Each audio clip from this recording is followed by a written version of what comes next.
Thus drinking water flushed out fat. The process of metabolizing fat is called lipolysis.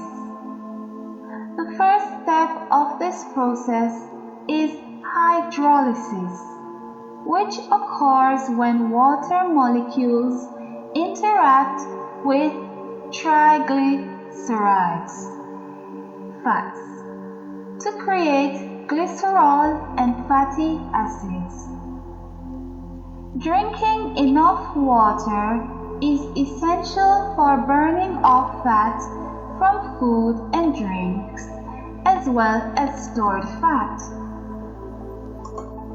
Replacing even a few high-calorie drinks each day for water or other low-calorie beverages, such as herbal tea, may have long-term weight loss benefits.